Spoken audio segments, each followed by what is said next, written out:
JDS ಮತ್ತು H D. Kumaraswamy ವಿರುದ್ಧ ಸಚಿವ ಚಲುವರಾಯಸ್ವಾಮಿ ಅವರು ಕಿಡಿಕಾರಿದ್ದಾರೆ. ಪ್ರಜ್ವಲ್ ಕರೆಸ್ತಾರೋ ಬಿಡ್ತಾರೋ ಅವರ ಕುಟುಂಬಕ್ಕೆ ಬಿಟ್ಟ ವಿಚಾರ ಅಂತ ಡಿಸಿಎಂ ರೀತಿಯಲ್ಲೇ ಇವರು ಕೂಡ ಮಾತನಾಡಿದ್ದಾರೆ.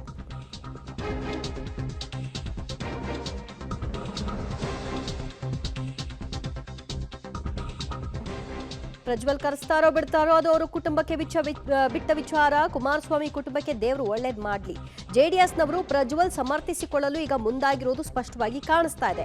ವಿಡಿಯೋ ಮಾಡಿ ತಪ್ಪಲ್ಲ, ಹೆಣ್ಣು ಮಕ್ಕಳ ಕುಟುಂಬ ಬೀದಿಗೆ ತಂದದ್ದೂ ತಪ್ಪಲ್ಲ, ಬೀದಿಲಿ ಸಿಕ್ಕ ಪೆನ್ ಡ್ರೈವ್ ಹಂಚಿದವರದ್ದೂ ತಪ್ಪೆಂತ ಹೇಳಲು ಹೊರಟಿದ್ದಾರೆ. ಪಾಸ್ಪೋರ್ಟ್ ರದ್ದು ಮಾಡಿ ತನಿಖೆ ಸಂಸ್ಥೆಗೆ ಸೂಚಿಸಿ ಕರೆತರುವ ಪ್ರಯತ್ನಕ್ಕೆ ಕೇಂದ್ರ ಒತ್ತು ಕೊಡಬೇಕಾಗಿತ್ತು. ಅದನ್ನ ಮಾಡೋ ನಿಟ್ಟಿನಲ್ಲಿ ಅವರು ಪ್ರಯತ್ನಗಳನ್ನ ಮಾಡಲಿ.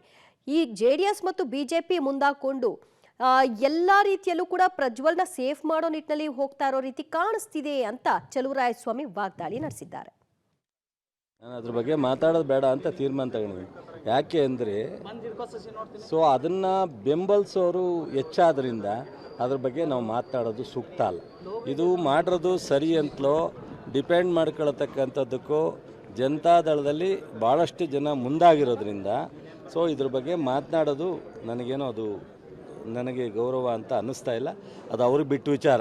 ಅವ್ರು ಕರೆಸ್ತಾರೋ ಬಿಡ್ತಾರೋ ಇಲ್ಲಿವರೆಗೆ ಆ ವಿಚಾರ ಮಾತಾಡಿಲ್ಲ.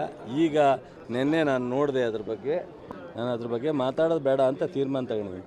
ಯಾಕೆ ಅಂದರೆ ಅದನ್ನು ಬೆಂಬಲಿಸೋರು ಹೆಚ್ಚಾದ್ರಿಂದ